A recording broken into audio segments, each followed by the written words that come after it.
merepresentasikan hasil pekerjaan saya mengenai perilaku prososial dan antisosial. Sebelumnya, perkenalkan, nama saya Mira Dwi Yulianti dengan NIM 049. Topik pembahasan kali ini yaitu mengenai pengertian perilaku prososial, jenis-jenis perilaku prososial, faktor-faktor yang mempengaruhi perilaku prososial, pengertian antisosial, faktor penyebab antisosial, dan yang terakhir, contoh anak dengan perilaku antisosial. Yang pertama, pengertian perilaku prososial. Perilaku prososial menurut Betty adalah perilaku yang mencerminkan kepedulian atau perhatian dari seseorang anak ke anak lainnya. Prososial diartikan sebagai suatu tindakan heroik dengan tujuan untuk menolong orang lain. Oleh karena itu, perilaku prososial dipahami sebagai suatu tindakan menolong yang menguntungkan orang lain tanpa harus menyediakan suatu keuntungan langsung kepada orang yang melakukan tindakan tersebut. Yang kedua, ada jenis-jenis perilaku prososial. Yang pertama, ada menolong. Aktivitas individu atau kelompok untuk membantu orang lain dengan cara meringankan beban penderitaan dan kesukaran fisik atau psikologi orang yang dibantu.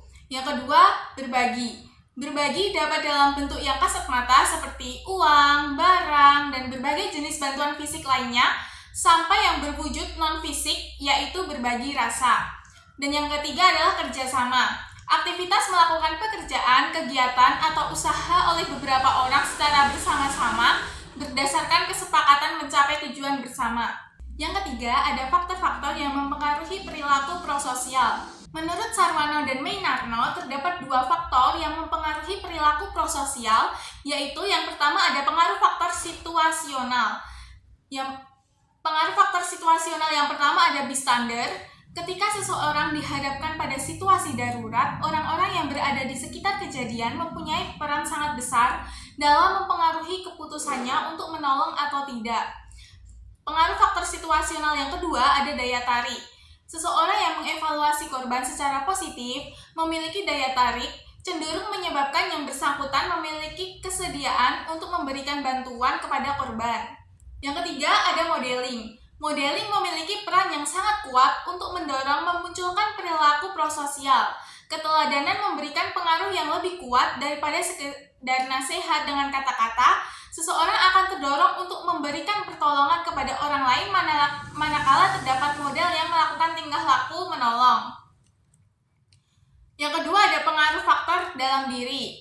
Pengaruh faktor dalam diri yang pertama yaitu suasana hati. Pengaruh emosi positif dan emosi negatif terhadap kemunculan tingkah laku menolong. Subjek dengan suasana hati positif cenderung lebih mudah menolong orang lain bila dibandingkan dengan individu dengan suasana hati negatif. Pengaruh faktor dalam diri yang kedua yaitu sifat. Sifat atau karakteristik yang dimiliki seseorang dapat mempengaruhi kecenderungan menolong orang lain. Yang ketiga ada jenis kelamin. Perempuan cenderung lebih banyak menerima pertolongan dibandingkan dengan laki-laki. Sementara laki-laki dalam berbagai situasi lebih banyak menolong bila dibandingkan dengan perempuan. Yang keempat ada tempat tinggal. Sudah menjadi rahasia umum, orang yang tinggal di pedesaan cenderung lebih penolong daripada mereka yang tinggal di daerah perkotaan. Suasana kota yang padat dan kompetitif, disadari atau tidak, telah mempengaruhi pola hidup penghuninya. Yang kelima ada pola asuh. Perilaku prososial anak tidak datang dengan sendirinya, melainkan diperoleh dari proses belajar yang panjang. Proses belajar di sini tidak hanya yang dilakukan di bangku sekolah, tetapi yang justru lebih penting adalah yang diperoleh dari didikan orang tuanya. Sebagaimana yang telah diungkapkan oleh Harlock bahwa pada masa kanak-kanak, orang tua merupakan sarana proses sosialisasi yang utama. Berikut video mengenai perilaku Pada suatu hari yang cerah, prososial. Angga sedang berjalan kaki menuju sekolah dengan riang. Dalam perjalanan menuju sekolah, dari kejauhan Angga melihat Galang sedang menuju sekolah juga dengan sepedanya. Ah! Terdengar teriakan yang membuat Angga terkejut. Ternyata Galang jatuh dari sepedanya. Angga pun langsung berlari ke arah Galang. Galang, kamu gak apa-apa? Kakiku luka, Angga. Sakit sekali. Melihat temannya kesakitan, Angga pun membantu Galang untuk berdiri kembali. Sini, biar ku bantu. Terima kasih, Angga. Angga pun membantu Galang untuk berjalan sampai di sekolah. Teman-teman, salah satu perbuatan baik yang dapat kita lakukan adalah dengan menolong teman kita. Oleh sebab itu, yuk kita bantu teman kita yang membutuhkan pertolongan. Sampai berjumpa lagi. Dalam video tersebut terdapat anak yang sedang bermain sepeda namun terjatuh. Terus ada seseorang teman yang menolongnya dan itu termasuk dalam perilaku prososial. Pembahasan selanjutnya mengenai pengertian perilaku antisosial. Perilaku antisosial adalah perilaku yang menyimpang aturan norma yang berlaku di lingkungan sekitar. Perilaku antisosial adalah perilaku pelanggaran, penentangan, dan berlawanan yang dimiliki individu atau kelompok terhadap perilaku tersebut yang berlaku di masyarakat.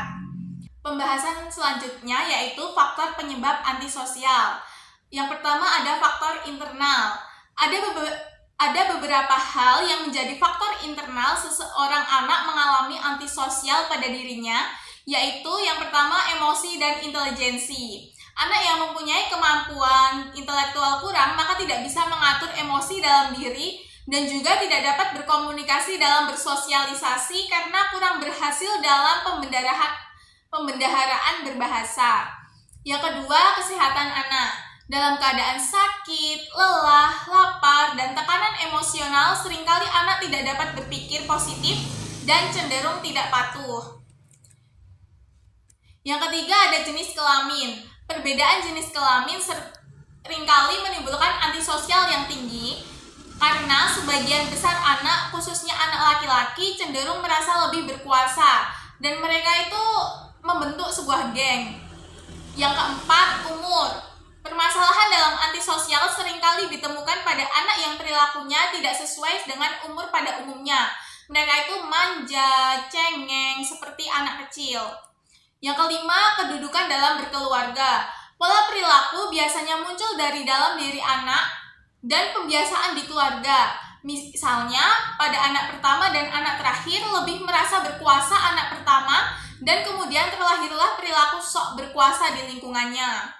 Yang kedua ada faktor eksternal. Ada beberapa hal yang menjadi faktor eksternal seorang anak mengalami antisosial pada dirinya, yaitu penggunaan sosial media yang sangat intens oleh orang tua anak, terutama ibu, bisa menyebabkan anak menjadi antisosial. Kurangnya komunikasi antara ibu dan anak, perasaan tidak nyaman karena kurang komunikasi dengan ibu seringkali diabaikan. Karena tidak menemukan tempat nyaman untuk berkomunikasi, anak mengalami kekecewaan karena harapan dalam berkomunikasi tidak terpenuhi oleh ibunya. Yang kedua, penanaman perilaku dan norma di lembaga pendidikan atau sekolah yang kurang. Yang ketiga, peran masyarakat dalam lingkungan anak yang menyimpang dari norma sosial, lingkungan usaha prostitusi, penjudi, atau pecandu minuman keras. Yang keempat, pergaulan anak yang meniru atau terbiasa dengan pola tingkah laku teman pergaulannya yang negatif akan menjadikan anak berkarakteristik antisosial karena merasa terbiasa di lingkungan tersebut maka menutup diri dan kadang-kala bersifat pembangkang. Dan yang terakhir, media massa. Media massa juga ikut andil dalam merubah karakteristik anak. Dalam media massa, tayangan-tayangan yang menyimpang dapat diakses dengan bebas. Maka sifat-sifat yang membuat anak menjadi antisosial mudah tercipta. Pembahasan yang terakhir yaitu mengenai contoh anak dengan perilaku antisosial. Menurut Sukatin dan kawan-kawan menyebutkan jenis perilaku antisosial diantaranya adalah yang pertama, temper tantrum. Anak dengan temper tantrum memiliki kelemahan dalam mengendalikan emosinya. Alhasil, ia meluapkannya dengan bentuk kemarahan secara berlebihan. Yang kedua, perilaku agresif. Anak cenderung ingin menyerang sesuatu yang dipandang sebagai hal atau situasi yang mengecewakan, menghalangi, atau menghambat. Yang ketiga, penakut. Emosi atau perasaan yang sangat mendorong individu untuk menjauhi sesuatu dan sedapat mungkin menghindari kontak dengan hal itu. Yang keempat, cemas. Ada 3 faktor yang menyebabkan anak usia dini menjadi pencemas, yaitu rasa tidak aman, perasaan bersalah, dan rasa kecewa yang berlebihan akibat kegagalan berulang yang dilakukan anak usia dini. Yang kelima, rendah diri, dan yang terakhir adalah pemalu. Sekian presentasi dari saya. Apabila ada yang ingin ditanyakan, bisa melalui forum diskusi online. Sekian, apabila ada salah kata, saya mohon maaf. Wassalamualaikum warahmatullahi wabarakatuh.